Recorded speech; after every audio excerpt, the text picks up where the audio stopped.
جی حضور، حضرت مسیح موعود علیہ الصلوۃ والسلام نے سود لینے کی ممانعت پر زور دیتے ہوئے سود کی رقم کو صرف اشاعت اسلام پر خرچ کرنے کی اجازت دی ہے. ٹھیک ہے. اس سے معین کیا مراد ہے؟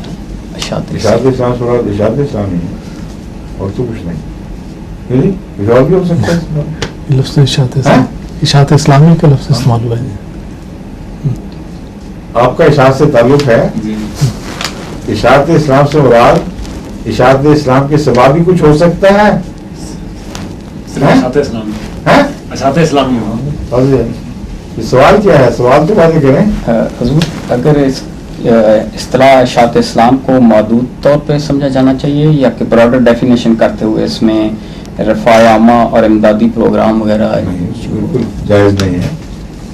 امدادی پروگرام تو الگ نوعیت کی الگ ہیڈنگ کے نیچے ہیں. اشاعت اسلام میں تبلیغ و اشاعت مثلا یہ بھی اشاعت اسلام والی بات ہے.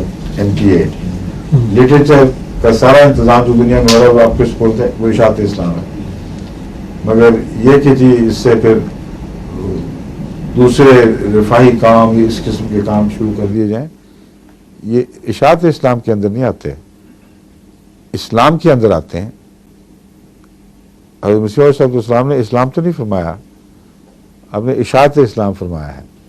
اس لیے اتنا ہی کریں گے جتنا حضور نے فرمایا یا سمجھا، اور وہی سمجھ درست ہے جو مسیح اسلام کی سمجھ تھی. ٹھیک ہے. اچھا جی، اب وقت ختم ہو چکا ہے. اب آپ کا سوال تو نہیں کوئی رہا نا؟ ہاں.